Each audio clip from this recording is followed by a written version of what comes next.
Дамы и господа, поприветствуем из Таджикистана Бахадыр Усманов!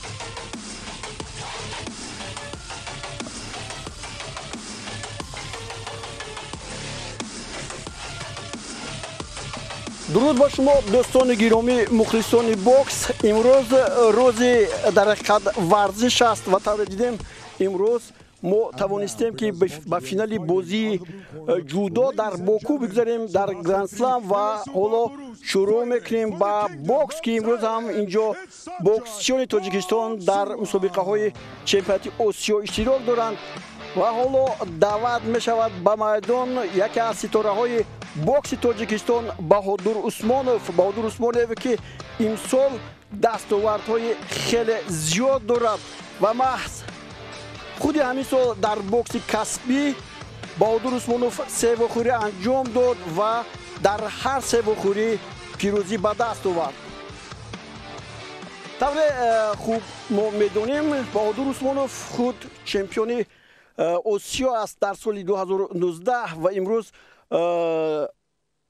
هنرنمایی میکند با یک بوکسچی که حالا با پیراهن آبی است اینجا سامونای وانگاسوان که از تایلند است و محض وخوری این بوکسچیان در سال گذشته در چمپیونات آسیا با وجود آمده بود و در وخوری 8-1 نهایی محض همین سومچای وانگاسوان پیروزی به دست آورده بود و حالا بهادر عثمانوف تاجیکستانی امروز با پیراهن‌های سرخ در میدان است و داور با این مسابقه شروع میکند.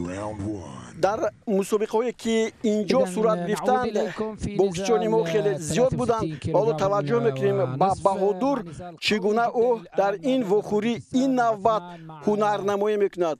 این یک روانش یک برخورد هست که میتواند بهادر در اینجا قصور آن باخت خود را برآورد.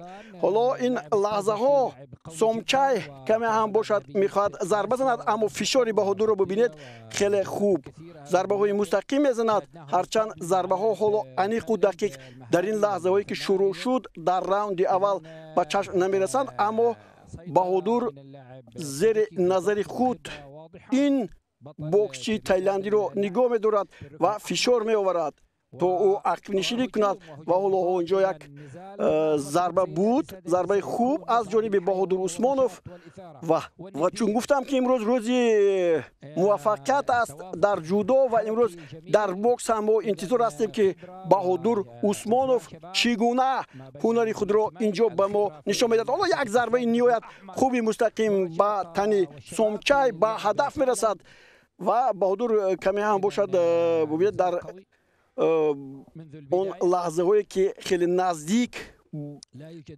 ضربه میزنند و یک دیگر فرصت رو خوب زیر نظر خود قرار دارد داشته است و حالا ببینید سومچای هم ضربه میزند.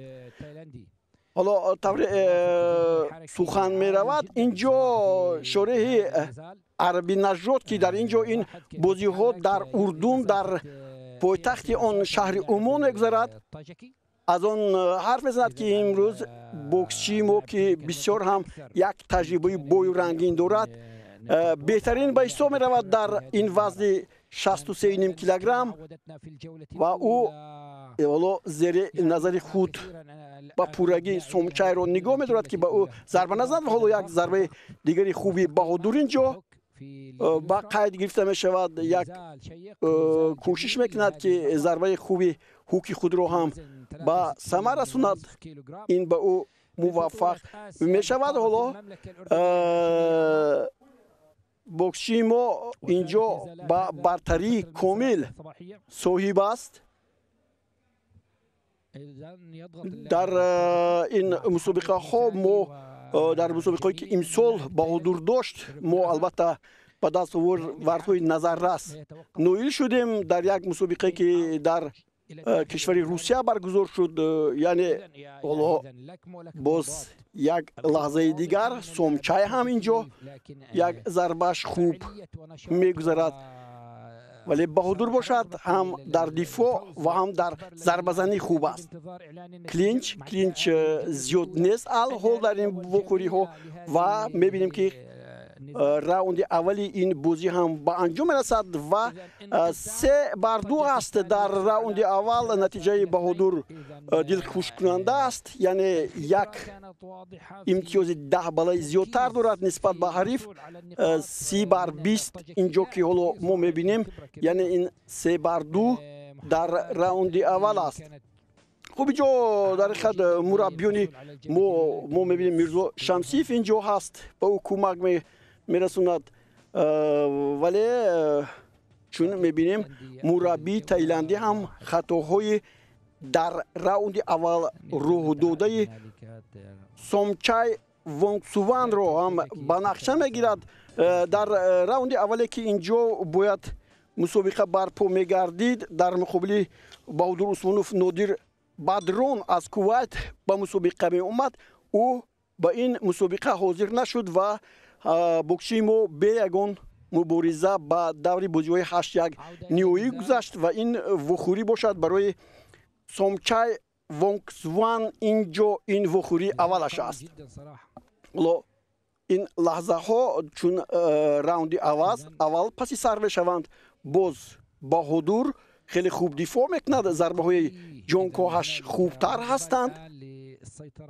حالا دیدید از دور هم یک ضربه راستش به هدف میرسد. سرعتش خیلی خوب است. تو این هم بازی هایی که در اینجا بودند طور شهر داده می شود. اینجا این از رقابت های خیلی زیبا و دیدنی هست. حالا باز یک ضربه هوک از دست راست، از دست چپ از جانب بهادر میگذرد و بهادر هنوز فشار می آورد با سومچای و او رو نمیگذارد که باید باز یک ضربه خیلی خوبی او با دست چپ و کلینچ است. اینجا داور حالا اینجا با رقابت یگان تاثیر خود رو نمیگذارد، باز وخوری ادامه دارد و بله داور با بوکسچی تایلندی باز بیشتر ببینید همون جبهایی که اینجا بهادر عثمانوف با دست چپ روان میکند با همون ضربه های خوب میرسوند با دست هم راست هم چپ. اما امروز نسبت به بازی که ما کمی پیشتر سال آینده در چمپیونات آسیا دیدیم، سومچای اونقدر فعالتر نیست. حالا باز بوکسچی ما اینجا هنرنمایش بهتر است و در وزن 63.5 کیلوگرم گمان می‌رود که امروز از بوکسچی تاجیکستانی دیده از بهادر عثمانوف دیده پرزورتر نیست. حالا باز یک نزدیک شوی اینجا احساس می شود. خوب فشار بر علای ببینید بهادر عثمانوف خوبتر است با دست راست یک ضربه خوبش اینجا باز به هدف می رسد و نه زیبایی هنرش هم در دفاع و هم در هجوم بیشتر احساس می گردد. خوب حالا طوری میبینیم بهادر خسته شوی خود رو احساس نمیکند، چون که الکی با شما گفتیم بهادر توانست که امسال حسین مگامدوف رو از روسیه، والدان میناسیایو رو اینو هم بعد از روسیه و امیر باسیروف رو شکست داد و اینجا حالا راوندی دوم با اتمام میرسد مثل راوند اول است. 3-10 بر بهادر عثمان زده میشد. در دو حالت داوران از اسلواکیه و کره 10 امتیازی رو با بوکسچی سومچای میدهند. خوب اینجا هم این راوند هم با منفعت بوکسچی مو است. اینجا البته بیشتر به ما سومچای رو این لحظه ها نشون میدهند که چگونه در همین حالتی که هست تو اینجا بهاگذاری هم معلوم است و به اون میرسونند که تو خفا مونده ایستاده و راوند آخرین باید که برای تو بهتر باشد. اما تا کدام درجه حالا این راوند رو هم تماشا میکنیم. شما دوستان گرامی گزارش ما رو از چمپیونات آسیا تماشا میکنید بین بانوان و مردان و محض بوکسچی ما اینجا با برتری صاحب است. حالا باز یک بار دیگر ببینید اینجا جیب‌های خیلی خوبش و باز یک ضربه نیویت مستحکمش از دستی راست به هدف میرسد، یعنی نتیجهش بهتر است.